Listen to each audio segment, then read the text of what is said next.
Hey everyone, Eric Dutram here with the latest edition of the Dutram Report, the podcast on ETFs and more. This week we are taking a close look at the German market and the DAX index. Is Germany a good investment after the recent elections? What sets this nation apart anyway? Well, we talked to Wade Gunther, global ETF strategist and portfolio manager at Horizons ETFs, for answers in this week's podcast. But if you have any questions or comments, make sure to send them in to podcast@zacks.com. And don't forget to find the Dutram Report on iTunes and give us a review there as well. But stay tuned for my chat with Wade right after this.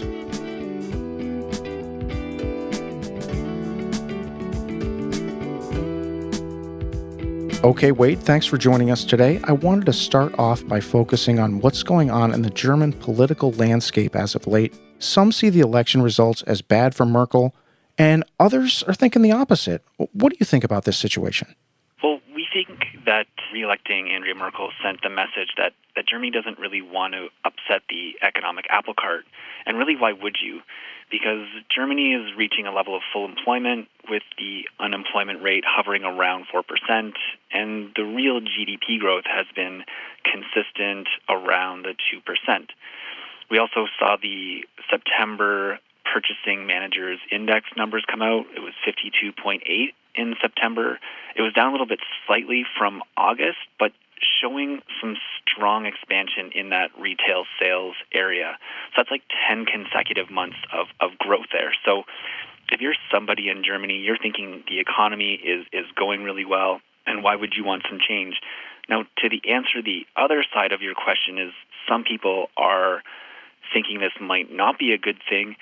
We noticed some strength from the election, that there's some internal coalition governments kind of putting pressure on Merkel's re-election efforts. And we thought the challenge was from the far-right activists who were living in the industrial areas and probably the most affected by some of the higher local or more regional unemployment, and also the incoming refugees a few years ago. If they're having difficulty finding work because of their situation, then this may create a little bit of internal pressure for her. So from the two sides, we see a lot of strength to the economy, but we also see some headwinds from some of the unemployment in the industrial sector. Yeah, that right side actually, they jumped into third place, if I'm not mistaken, right? The AFD, is that a trend that investors should be worried about, where that could really upset the whole situation, or you think it's still under control at this time?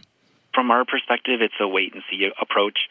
The government has been reelected, and we'll see what the platform ends up doing in this term, and seeing how that balances out through the next coming years. So I wanted to focus a little bit on the economy now, and everyone knows that Germany has this, manufacturing and export powerhouse. I was kind of curious if you guys have a perspective on, how Germany got to be such a player in this area, and how it stayed this way when many other developed nations really faltered when it came to exports and manufacturing. Sure. From our perspective, we see that the manufacturing in Germany accounts for probably around 20% of the overall German economy.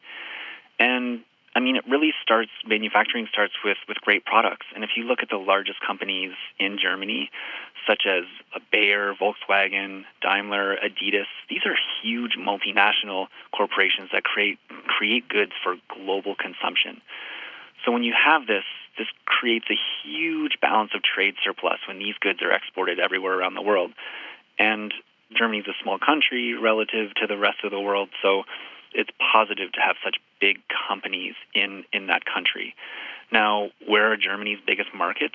They're usually in the fastest growing regions. Like, most of Germany's exports are to China, which has been experiencing growth that has been far outpacing most of the other nations. So when you're exporting amazing global goods to a very fast-growing region for a very long time, this puts your country in a good position to prosper economically. So it seems like Europe is coming back a little bit, but it sounds like you believe Germany's still kind of focused on this emerging market growth story. Do you think there's going to be more of a push for a focus on continental growth if Europe continues to come back a bit economically? In our opinion, I think they'll still maintain a strong, powerful economic stance. I mean, if the rest of Europe comes back, they're just really going to be able to export more goods to those nations. So I just think that once they're in a better spending position, it's only going to benefit Germany. So what do you think the key industries are for German growth in the near term? Is it these heavier industrial areas, such as cars or items like that, or is there more of a consumer story as well in Germany? I think it's a little bit of a consumer story for cars and companies like Adidas, but I think once the growth and the financial system in Germany kind of starts to stabilize a bit better, then the financial sector within Germany will have a better chance of being more profitable. Because right now, the ECB, the central bank, has been on a stimulus path, and keeping rates low and doing bond buying programs, for example, has really hurt a lot of the financial firms because of balance sheet issues and profitability, and it's very hard to make money when your lending rate is negative. So once that kind of starts to stabilize a little bit, we can see some more benefits domestically for Germany in the financial sector. Yeah, and speaking of the ECB and the euro at large, do you feel that the euro is a good deal for Germany? I've thought that if they had the Deutschmark, it'd probably be a bit higher without a number of these other nations in Europe dragging it down. So, maybe that helps out the exports that they're in the euro right now. But what's your take on the euro and how it impacts Germany in the near term? Right. Now, I think from what we were just talking about with the pressure on balance sheets and profitability, it's hurting the current financials.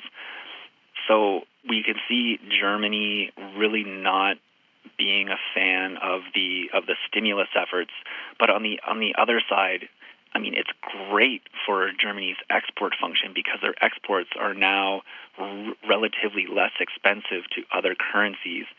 So these goods are cheaper. They can export more of them and keep their internal economy moving forward. So, I mean, there's two sides of it, and it just depends on what Germany really wants. Do they want to strengthen their financial system? Then they're probably not going to like it. But if they're still good on their manufacturing, then, I mean, I can see them being okay with it in the short term. So if investors are focused on Germany, is all this talk about, a breakup of the EU an issue that investors need to be aware of, or is that kind of overblown at this point, do you think? Well, I don't know if it's overblown. I just think it's becoming a very topical issue. And I mean, we've seen it with Britain leaving the euro. Now this in Spain, they're wanting to leave The Catalonians wanted to leave? Yeah, the Catalonians want to leave Spain. So I think this is just a domino effect that other nations are going to look at what benefits are there for them if they get to leave the European Union as well. There may be some benefits to staying within it because of purchasing strengths, but there may be some domestic related benefits that they can achieve on their own, so they wouldn't be under the blanket of the European Union. So I think this is just the Catalonian issue is the second domino really to fall in this, and I think it's going to get a little bit more widespread as we move along here. So with Europe sort of coming back economically, a lot of people have viewed Germany as this powerhouse of the region. Is it still that powerhouse from a investing perspective as well, or are other countries sort of also good plays, or do you think investors are best served by betting on the European growth story with the play on Germany? It's difficult to speak about other nations. We're focused primarily on Germany because we have a Germany ETF that holds the 30 largest stocks on the Frankfurt Stock Exchange. So we kind of focus on them, and we see that there is a good possibility for the growth potential for Germany because they have massive international hooks into a lot of other economies just from their export and distribution, the size of their economy, the multinational companies that are based in Germany, and all of these factors, and a stable political system.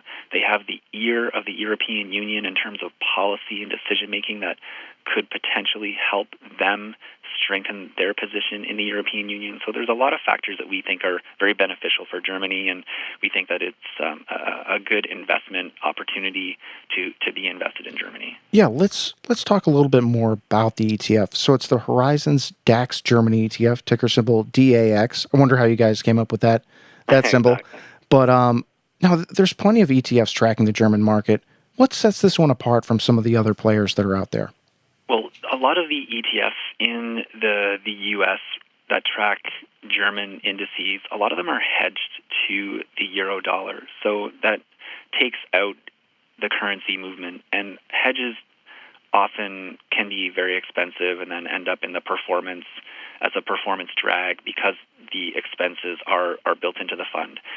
The Horizons DAX Germany ETF is unhedged to the euro currency, so anybody who is looking for the DAX Germany exposure and the euro currency exposure get it in this ETF. Also, the DAX Germany ETF has a management fee of 20 basis points, which is currently it's the lowest cost way to own the DAX index in the U.S. Yeah, the cost is pretty exceptionally low, even compared to other funds tracking Germany that don't follow the DAX. How are the costs so low? Is it really just focusing on this index? So it's just a cheaper cost to hold these 30 stocks?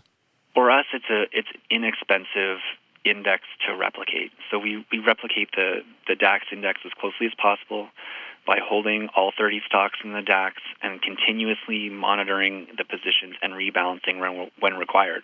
Because the constituents, there's only 30, it doesn't require a lot of intervention or strenuous portfolio management. So that's why we can offer it at such a low cost basis. Perhaps other ETF providers can do that as well, but we just decide to forward as much as cost savings as possible onto the investors. And I'm guessing there's not a whole lot of turnover with these large caps either. You're going to get your Siemens and your SAPs. They're pretty much going to be there year to year. I'm sure that probably helps with the cost perspective too, right? Correct. I think where we see a lot of the trading costs come out is when we do the quarterly rebalancing, and then we have to rebalance the positions that drifted away from whatever the index weight is going back to. We need to adjust along the lines with that index at that time. So those are the main costs that we incur in the portfolio. So is there a concern about too much concentration in some of the larger players, or is it a pretty well spread out fund? There are some variability in the weights. We believe that I think Bayer is somewhere around a 9% weighting in the index, and something like Adidas is around 3.5%. So there is some differences in the weightings, but when you have 30 names, you're going to have some significant deviation on which names are weighted more than others. Sure. So what's kind of the sector breakdown here? Is it mostly focused on some of the sectors that we've been talking about, such as consumer, cyclical, or industrials, or are there any surprises on the sector allocation front? There's no real surprises. It's a broad-based sector product, so it has materials and there's financial services, healthcare, technology, industrials, like you mentioned. So it covers all of the bases of a broad market index. It's just only spread across 30 names. Okay, and it sounds like it's all the giant caps that a lot of U.S. investors are familiar with. But are there any smaller companies or anything like that are still very large, but might not be on the tip of the tongue of the average U.S. investor that we should be aware of? I mean, some of the smaller names like Lufthansa is in the portfolio, and Deutsche Bank is a big name. It represents around a 2% weighting currently. Again, these are all massive names. I would think most investors would have heard of most of these names in the index. Definitely. Wait, is there anything else you want to add about what's going on in Germany or the DAX fund? Any plans to do more German ETFs in the future? We don't really have any plans to do any more German ETFs in the future. We have focused a lot on our income strategies with the Horizons NASDAQ 100 covered call ETF and the Horizons S&P 500 covered call ETF. So we have this one the DAX Germany ETF because it was a great opportunity, and we saw a lot of growth potential in this area. So we thought it was for the best interest for investors if we could deliver this kind of product in a cost-effective way, so that U.S. investors could potentially benefit from this. Okay. Well, Wade, thanks for joining us today to talk about Germany. Best of luck with the fund. I appreciate it, Eric. Thank you. All right, everyone. That was Wade Gunther, Global ETF Strategist and Portfolio Manager at Horizons ETFs. You can learn more about the ETF we discussed, ticker symbol DAX, at horizonsetfs.com. And you can also learn more about their covered call products on that site as well. Well, hope you enjoyed this edition of the Dutram Report, and make sure to tune in for more interviews and discussions on the world of exchange-traded funds in the future. And for my thoughts on the ETF world, make sure to go on over to Zacks.com and check out the ETF Investor Service, which includes my top picks and commentary on the markets. And don't forget to find and review the Dutram Report on iTunes. And if there are any topics you want us to discuss, feel free to reach out at podcast@Zacks.com, my Twitter page @EricDutram, or leave us a comment on Facebook too. Be on the lookout for a new edition of the Dutram Report each and every Thursday. But until then, for Zacks.com, I'm Eric Dutram.